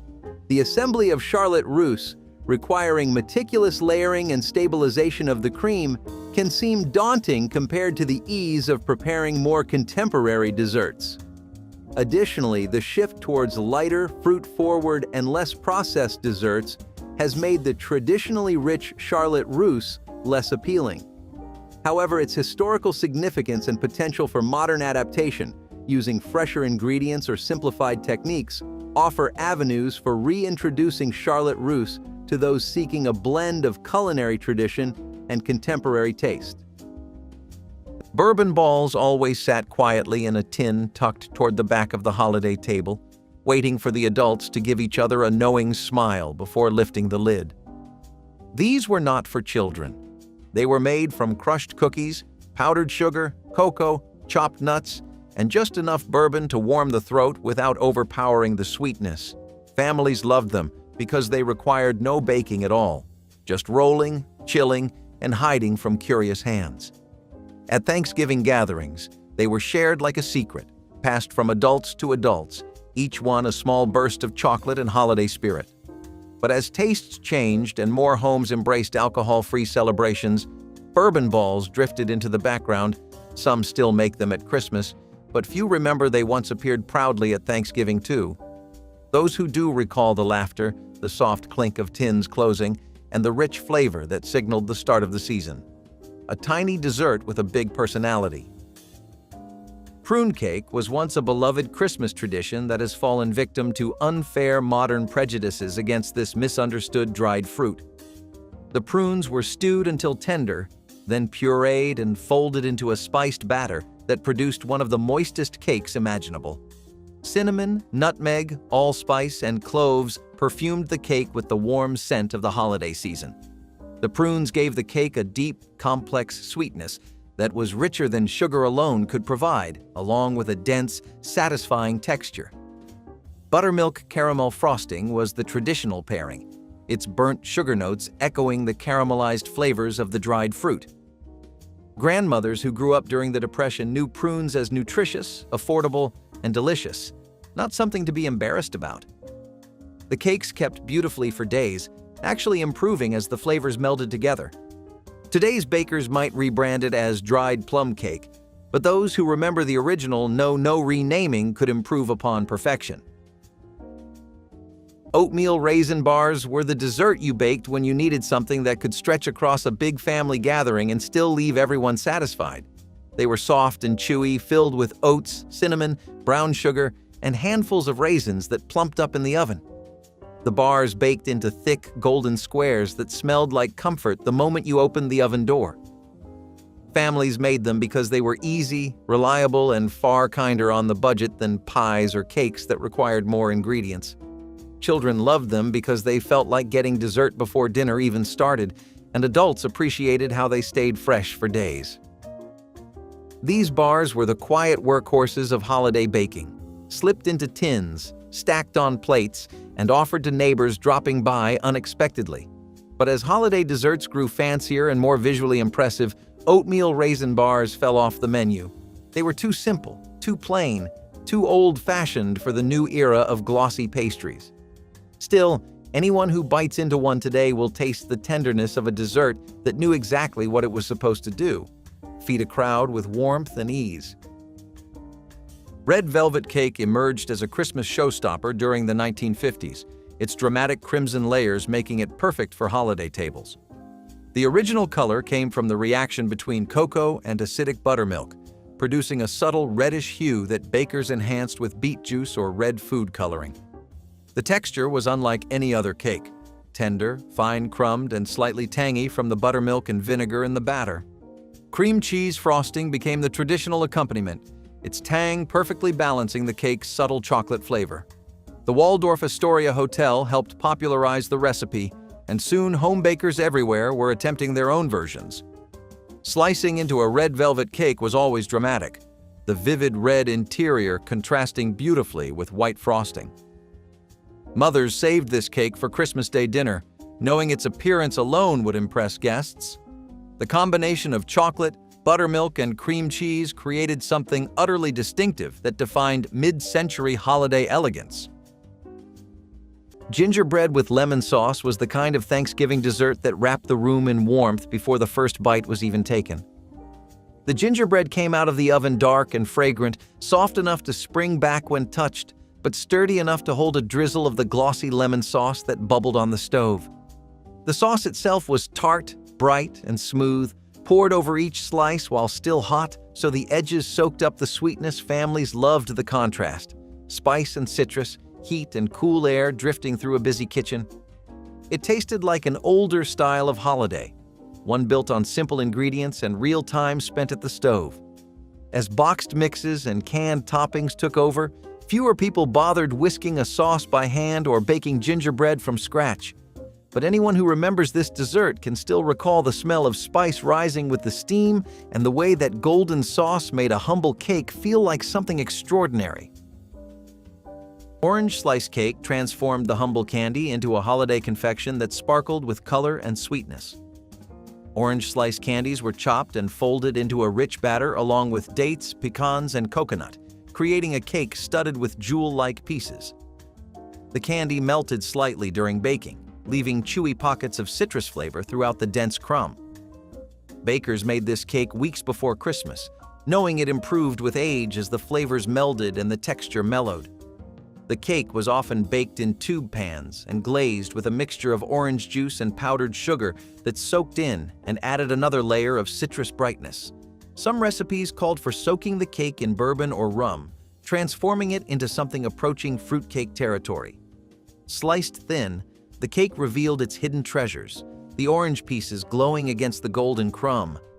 Orange slice cake represented the creative spirit of mid-century baking, turning candy into something sophisticated.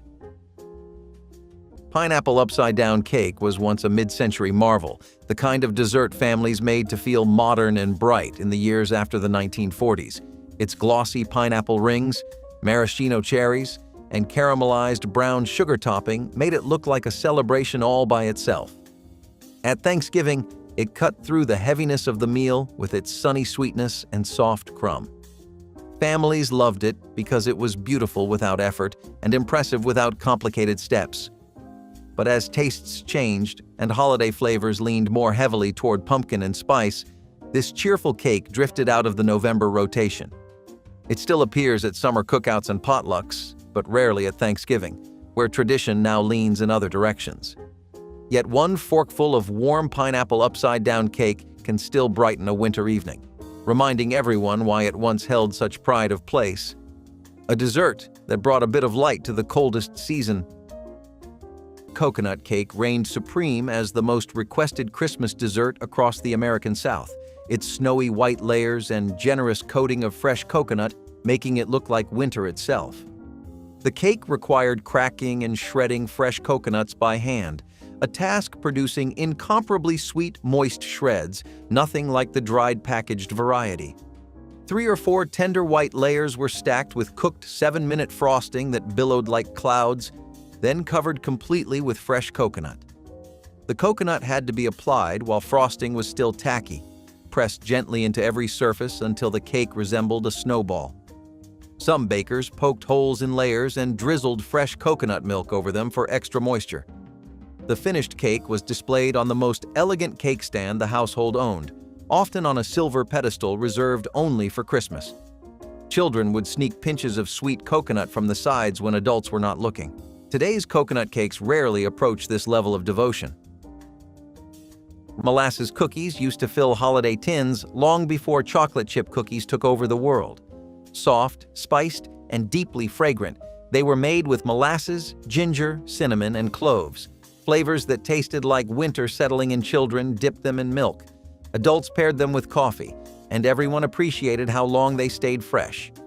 These cookies were practical, affordable, and comforting in a way that no modern packaged dessert quite captures.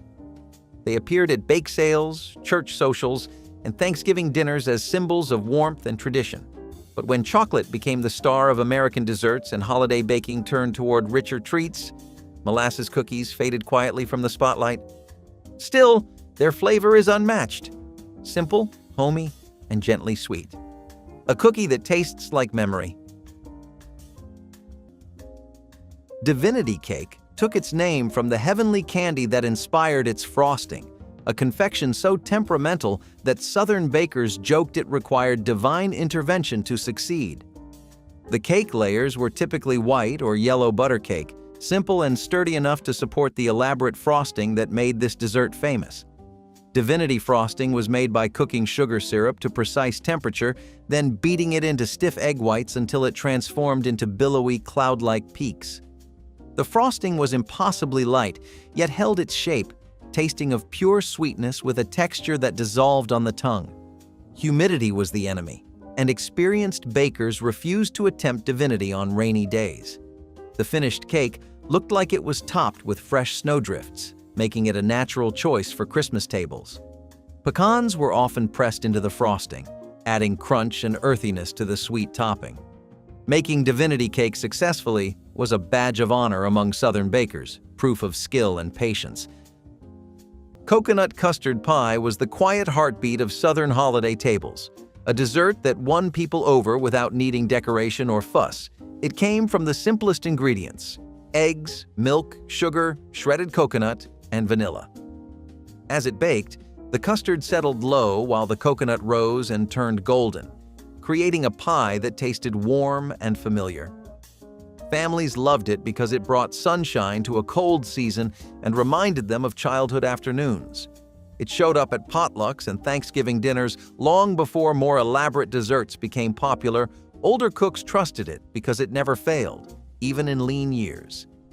But as store-bought pies and trendier flavors crowded the table, this humble favorite faded. People forgot how satisfying a soft custard and toasted coconut could be. Still, in homes where old recipes survive, this pie remains a gentle reminder of slower holidays and simple comfort. Sorghum cake drew its distinctive character from the thick, dark syrup that once sweetened tables across the rural South and Midwest. Before refined sugar became affordable, sorghum molasses was the sweetener of choice, produced by pressing juice from sorghum cane and cooking it down to syrupy thickness. The resulting cakes had deep, complex sweetness with notes of caramel, smoke, and something almost metallic that refined sugar could never provide. Spices like ginger, cinnamon, and cloves were essential partners, their warmth balancing sorghum's intensity. The batter was often made with buttermilk, which reacted with acidic sorghum to create tender crumb. Farm families treasured their sorghum sources, often trading with neighbors who operated small mills each autumn. Christmas cakes made with sorghum connected families to agricultural heritage. Though sorghum syrup can still be found, the cakes it sweetened have largely disappeared. Hummingbird cake was once a Thanksgiving showstopper, a towering Southern dessert packed with banana, pineapple, and toasted nuts that made the whole room go quiet with the first slice. It tasted like sunshine and warmth even on the coldest holiday morning. Families made it because it felt generous, full of ingredients you saved for special occasions. The batter was thick and fragrant, spiced just enough to feel festive. and the cream cheese frosting wrapped everything in a soft, tangy sweetness. Every layer tasted like celebration. For years, it stood proudly among pies on Thanksgiving buffets, especially in the Deep South, where hospitality meant feeding people with your best over time. Though, it slipped into birthday parties and spring gatherings instead, pushed aside by pumpkin pies and chocolate desserts that dominated holiday tables. But those who grew up with hummingbird cake remember the joy of cutting into it, the way the fruit kept it moist for days, and how it felt like the dessert that understood the holiday best, abundant, warm, and made to share. A sweet memory worth keeping alive. Fig cake celebrated the sweet, honey-flavored fruit that grew abundantly across the southern United States during the 1950s. Home gardeners often had more figs than they could possibly eat fresh, so canning and preserving them became essential skills.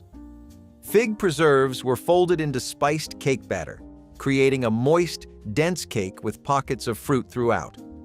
The figs contributed natural sweetness along with a distinctive flavor that nothing else could replicate. Cream cheese frosting or simple powdered sugar glaze provided contrast to the rich, spiced crumb. Some bakers used dried figs that had been plumped in brandy, adding another layer of complexity to the flavor profile. Fig cake was often made from trees that had been in families for generations, connecting the dessert to place and heritage. The cakes were served at Christmas gatherings where guests compared whose fig tree produced the sweetest fruit.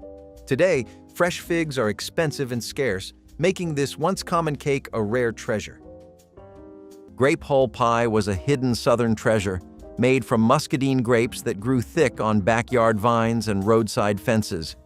Families who knew this pie understood the work behind it, separating the tough skins from the pulp, simmering the insides until soft, chopping the hulls, then marrying everything back together with sugar and spice. The result was a filling with a deep purple color and a flavor both tart and sweet, richer than any store-bought fruit could ever give. This pie showed up on Thanksgiving tables in rural communities where ingredients came from the land and every harvest was celebrated. It tasted like home, like the sun-baked vines children grew up running past, like the work of hands that valued nothing more than using what you had. But as people moved away from the countryside and muscadine stopped appearing in local markets, grape hull pie nearly vanished. Few recipes survived, passed down only in small handwritten notes tucked inside old cookbooks. A dessert almost forgotten, but unforgettable to anyone lucky enough to have tasted it. Pound cake held a place of honor on Christmas sideboards across America, its buttery richness requiring no frosting or embellishment to impress. The traditional recipe called for a pound each of butter, sugar, eggs, and flour, creating a dense golden cake that sliced cleanly and kept for weeks. Christmas versions often incorporated brandy, bourbon, or rum that perfumed each slice with holiday spirit. Some bakers added citrus zest, nutmeg, or vanilla to personalize their recipes, but the best pound cakes let the pure flavor of butter and eggs shine through. The cakes were baked slowly in tube pans until they developed a crisp, caramelized crust that gave way to a tender, fine-grained interior. Hostesses served pound cake with coffee after Christmas dinner or alongside fruit and whipped cream for a simple but elegant dessert. The cake's long shelf life made it perfect for unexpected holiday visitors. Pound cake represented restraint and quality over showiness. Apple dumplings were once the grand finale of Thanksgiving, a dessert that made people gasp when it landed on the table. Whole apples were peeled, filled with cinnamon sugar and butter, wrapped in pastry, and baked until the crust glistened with syrup and the apples softened into tender perfection. When you cut into one, steam rose in fragrant clouds, carrying the smell of spice across the room. These dumplings felt like a celebration of the harvest itself, each one a reminder of the orchards and autumn days that shaped the season. But they required time: peeling, stuffing, wrapping, tending to the syrup. Modern holidays moved faster, and pies became easier to assemble and serve. Slowly, apple dumplings lost their place, remembered only by families who still valued slow cooking and dramatic desserts. Yet even today, one bite of a warm dumpling is enough to understand why they once stole the entire show. A dessert meant to be savored. Spice cake with seafoam frosting was a Christmas tradition that combined warm spices with one of the most ethereal frostings ever created. The cake itself was a study in balance, with cinnamon, ginger, cloves, nutmeg, and allspice working together without any single flavor dominating. Brown sugar gave the batter a caramel undertone that deepened the spice flavors, while buttermilk kept everything tender and moist. The seafoam frosting was the true showstopper, made by cooking brown sugar, corn syrup, and water to the soft ball stage, then beating it into egg whites until it became impossibly light and glossy. The frosting looked like ocean foam or fresh fallen snow, with a texture that dissolved on the tongue. Making seafoam frosting required precise timing and a strong arm, as the beating could take 20 minutes by hand. The combination of dense, spicy cake and airy, sweet frosting created a contrast that made every bite interesting. Bread pudding with raisins was once the unspoken hero of large family Thanksgivings, a dessert that existed because nothing in the home was ever wasted. Leftover rolls and biscuits were torn into pieces, soaked in warm milk, eggs, sugar, and spice, then baked until the top turned crisp and the center stayed soft. Raisins popped up between the folds like tiny surprises, sweetening each bite. It was a dessert that fed many without demanding much, a comfort dish that tasted like warmth and familiarity. Families served it straight from the oven, spooning big helpings into bowls and letting the heat melt whatever topping was added: cream, ice cream, or nothing at all. Over time, fancier desserts edged it out, and bread pudding became something people associated with diners, not holidays. But for big families, this dish was once the difference between just enough and everyone gets seconds, and its memory still feels like home. Eggnog cake captured the essence of the beloved Christmas beverage in solid form, bringing holiday cheer to every slice. The batter incorporated actual eggnog, adding richness, nutmeg flavor, and a tender crumb that regular milk could never achieve. Some recipes called for bourbon or rum to echo traditional spiked eggnog, while others let the dairy and spice speak for themselves. The cake was typically a bundt or tube cake, golden and fragrant with the warm scent of nutmeg and vanilla. A glaze made from powdered sugar, eggnog, and sometimes a splash of spirits dripped down the fluted sides, pooling in the crevices and adding sweetness. The cake tasted like Christmas itself, all cream and spice and warmth. Bakers made it only during the brief window when commercial eggnog was available, though some ambitious cooks made their own from scratch. Eggnog cake was perfect for Christmas morning, served alongside coffee while presents were opened. It represented the season distilled into dessert form. Caramel pecan cake was once a classic centerpiece dessert, the kind made when someone really wanted to show off their best baking skills. The cake layers were soft and buttery, but the true magic was the caramel glaze made on the stovetop. It bubbled slowly until thick and glossy, then was poured over the cake while still hot, carrying chopped pecans across the top like little jewels. The glaze hardened just slightly as it cooled, turning each slice into a perfect balance of crunch and softness. Holiday tables welcomed it proudly, before store-bought caramel toppings and boxed cakes pushed it aside. People used to gather around the kitchen to watch the caramel come together, knowing it could burn in a heartbeat if you turned away. That kind of dessert required attention, care, and a quiet hour at the stove, things fewer homes had time for. But those who remember it can still hear that soft caramel drip down the sides and feel the warmth of a cake made with genuine effort. Date nut cake was a dense, moist confection that showcased two ingredients beloved by mid-century bakers for their natural sweetness and satisfying texture. Dates were chopped and often soaked in hot water or coffee to plump them before being folded into the batter along with generous amounts of walnuts or pecans. The resulting cake was more like a sweet bread than a traditional layer cake, dense enough to slice thin and substantial enough to satisfy without frosting.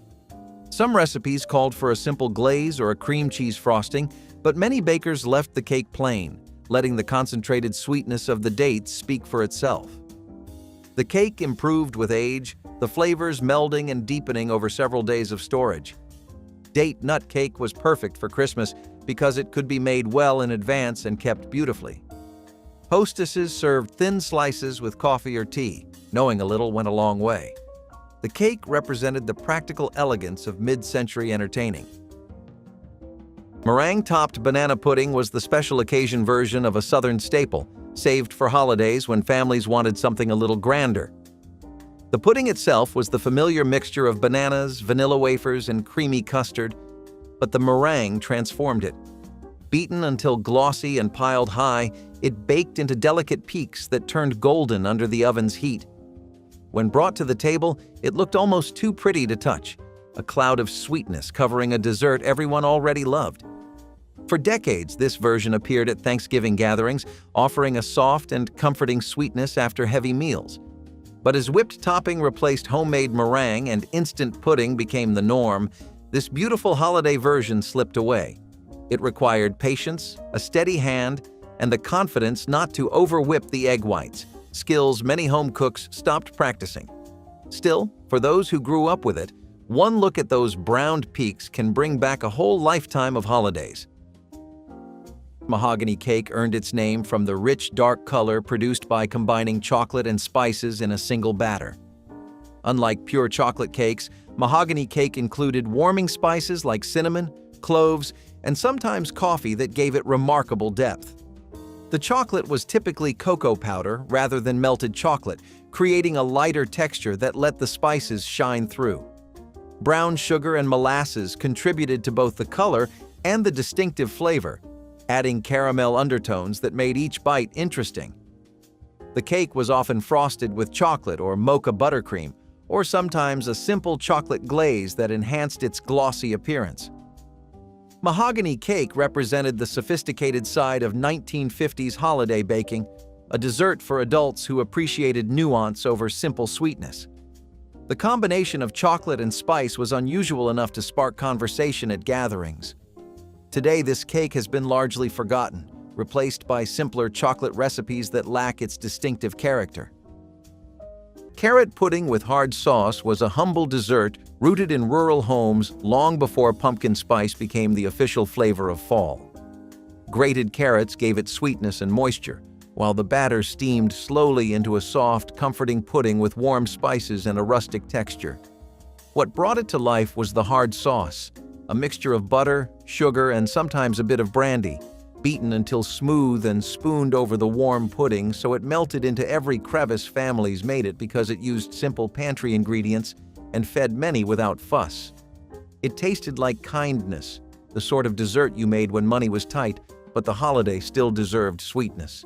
Over time, it was overshadowed by pies, cakes, and baked puddings that were easier to prepare. Few people steam desserts anymore, and fewer still remember this one. But to those who grew up with it, carrot pudding still feels like a quiet piece of home. Lemon cheesecake was not the dense New York-style cheesecake modern diners know, but a delicate layer cake filled with homemade lemon curd that brightened winter holiday tables. The cake layers were tender white or yellow cake, light enough to let the filling shine. The lemon cheese filling was a cooked custard of eggs, sugar, butter, and fresh lemon juice that thickened into a glossy, intensely flavored curd. Making the filling required constant stirring over gentle heat to prevent curdling, a task that demanded patience and attention. The tartness of the lemon cut through the richness of holiday meals, providing a refreshing contrast to heavier desserts. 7-minute frosting or simple powdered sugar dusting typically topped the cake. Families in the South treasured their lemon cheese recipes, passing them down through generations. The cake was often made when winter citrus arrived in markets, a seasonal treat that announced the holidays had truly begun. Chocolate chiffon cake once stood tall and proud on Thanksgiving tables, a dessert that proved a baker knew exactly what they were doing. Light as air but rich in flavor, it required a delicate balance of whipped egg whites, cocoa, and flour folded together with real patience. When baked, it rose into a towering, tender cake that made every slice feel like a celebration. Families loved it because it felt elegant without being fussy, and because it gave a lighter finish to a heavy holiday meal. But boxed cake mixes and simpler recipes slowly replaced it, making chiffon cake seem unnecessary and time-consuming. People forgot the satisfaction of watching a chiffon rise perfectly or feeling that soft resilience under a knife. Still, for older generations, chocolate chiffon cake remains a symbol of a time when baking was both skill and pride. A dessert that floated like a cloud, but held a place in the heart.